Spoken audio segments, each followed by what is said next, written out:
بسم اللہ الرحمن الرحیم۔ بیوی سے ہم بستری کرنے کا اسلامی طریقہ۔ میاں بیوی کے تعلق سے کچھ ایسے مسائل ہیں جن کا جاننا ضروری ہے، مگر ہم نہیں جانتے کیونکہ دینی کتاب ہم پڑھتے نہیں، اور عالم دین علماء اہل سنت سے پوچھنے میں شرم آتی ہے۔ مسئلہ یاد رہے کہ شادی سے پہلے میاں بیوی اور اولاد کے حقوق کے مسائل سیکھنا فرض ہے۔ حضرت سیدنا جنید بغدادی رحمۃ اللہ علیہ فرماتے ہیں کہ انسان کو جماع کی ایسی ہی ضرورت ہے جیسے غذا کی، کیونکہ بیوی دل کی طہارت کا سبب ہے۔ حدیث پاک میں آتا ہے، جس طرح حرام صحبت پر گناہ ہے، اسی طرح جائز صحبت پر نیکیاں ہیں۔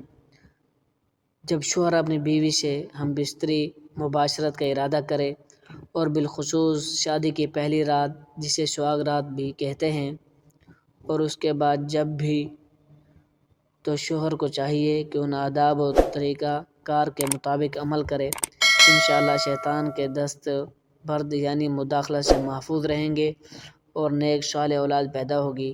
نماز کے بعد شوہر اپنی دلہن کی پیشانی کے تھوڑے سے بال نرمی اور محبت سے پکڑ کر یہ دعا پڑھے، اللہم انی اسألک خیرہا و خیر ما جبلتہا علیہ واعوذ بک من شرہا و شر ما جبلتہا علیہ۔ تو نماز اور اس کی دعا کی برکت سے میاں بیوی کے درمیان محبت اور الفت قائم ہوگی انشاءاللہ تعالی۔ اور 10 مرتبہ اللہ اکبر پڑھے تو کہے بسم اللہ العظیم اللہ اکبر اللہ اکبر، اور سورہ اخلاص 1 مرتبہ پوری پڑھے۔ کمرے میں بالکل ہلکی روشنی کا اہتمام ضرور کریں، اور اگر کپڑے بالکل اتار کر ہم بستری کرنا ہے تو ایک بڑی چادر دوران ہم بستری اپنے اوپر اوڑھ لے تاکہ پردہ پوشی ہو سکے۔ بالکل ننگے ہو کر ہم بستری کرنا گدھا گدھی کی طرح جفتی کرنا کہلائے گا، جو کہ شریعت کے نزدیک ناپسندیدہ عمل ہے۔ ہم بستری کے وقت بسم اللہ شریف پڑھنا سنت ہے، اور یہ دعا پڑھیں، اللہم جنب الشیطان و جنب الشیطان ما رزقتنا، اللہم جنبنا الشیطان و جنب الشیطان ما رزقتنا۔ مگر یاد رہے کہ سطر کھولنے سے پہلے پڑھے، اور سب سے بہتر ہے جب کمرے میں داخل ہو تبھی بسم اللہ شریف پڑھ کر دایاں قدم اندر داخل کرے۔ اگر ہمیشہ ایسا کرتا رہے گا تو شیطان کمرے سے باہر ہی ٹھہرا جائے گا، ورنہ وہ بھی آپ کے ساتھ شریک ہوگا۔ عورت کے اندر مرد کے مقابلے میں 70 گنا زیادہ شہوت ہے، مگر اس پر حیا کو مسلط کر دیا گیا ہے۔ تو اگر مرد جلدی فارغ ہو جائے تو فوراً اپنی بیوی سے جدا نہ ہو، بلکہ کچھ دیر ٹھہرے پھر الگ ہو۔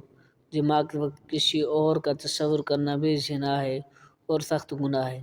جماع کے لیے کوئی وقت مقرر نہیں، ہاں بس اتنا خیال رہے نماز فوت نہ ہونے پائے، کیونکہ بیوی سے بھی نماز، روزہ، اعتکاف، حیض، نفاس اور نماز کے ایسے وقت میں صحبت کرنا، نماز وقت نکل جائے، حرام ہے۔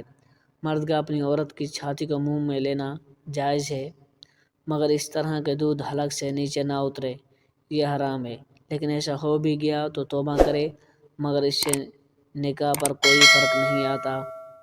مرد و عورت کو ایک دوسرے کا ستر شرمگاہ دیکھنا، چھونا جائز ہے، مگر حکم یہی ہے مقام مخصوص شرمگاہ کی طرف نہ دیکھا جائے، اس سے نسیان یعنی حافظہ کمزور ہونے کا مرض ہے، اور نگاہ بھی کمزور ہو جاتی ہے۔ ہم بستری مباشرت سے فراغت کے بعد مرد و عورت کو الگ الگ کپڑے سے اپنا ستر صاف کرنا چاہیے، کیونکہ دونوں کا ایک ہی کپڑا استعمال کرنا نفرت اور جدائی کا سبب ہے۔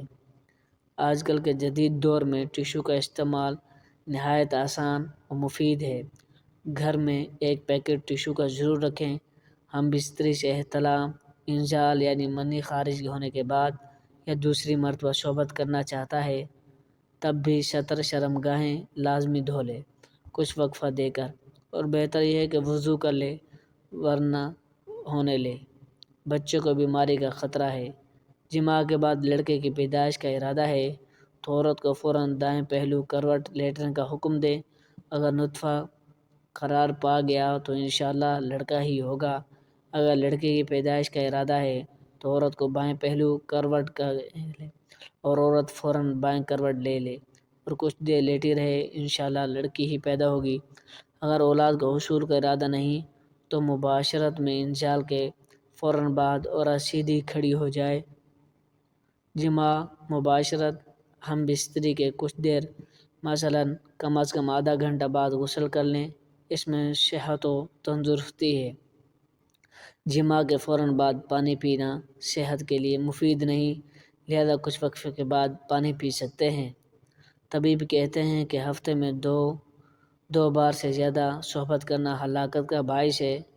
شیر کے بارے میں آتا ہے کہ وہ اپنی مادے سے سال میں 1 مرتبہ ہی جماع کرتا ہے، اس کے بعد اس پر اتنی کمزوری لاحق ہو جاتی ہے اگلے 24 گھنٹے تک وہ چلنے پھرنے کے قابل نہیں رہتا، اور 48 گھنٹے کے بعد جب وہ اٹھتا ہے تب بھی لڑکھڑاتا ہے۔ عورت سے حیض کی حالت میں صحبت کرنا جائز نہیں، اگرچہ شادی کی پہلی ہی رات کیوں نہ ہو، اور اس کو جائز جانے جب تو وہ کافر ہو جائے گا۔ یوں ہی اس کے پیشے کے مقام میں صحبت کرنا بھی سخت حرام ہے۔ مباشرت کے بعد حالت جنابت میں یعنی ناپاکی کی حالت میں اور حیض کی حالت میں عورت منحوس اچھوت بھی نہیں ہو جاتی، جیسا کہ بہت جگہ روایت ہے۔ کھانا بھی نہیں بنانے دیتے، برتنوں کو بھی ہاتھ نہیں لگانے دیتے، یہ جہالت ہے، بلکہ اس کے ساتھ سونے بھی حرج نہیں۔ ہاں، عورت کا حالت حیض میں اگر شہوت کا خطرہ ہو تو الگ سوئیں۔ قیامت کے دن سب سے بدتر مرد و عورت وہ ہوں گے جو اپنے راز کی باتیں اپنے دوستوں کو سناتے ہیں۔ عورت سے جدا رہنے کی مدت 4 مہینے ہے، اس سے زیادہ دور رہنا منع ہے۔ جو بچہ سمجھدار ہو اس کے سامنے صحبت کرنا مکروہ ہے۔ اللہ تعالیٰ سے دعا ہے ہمیں ان باتوں پر عمل کرنے کی توفیق عطا فرمائے۔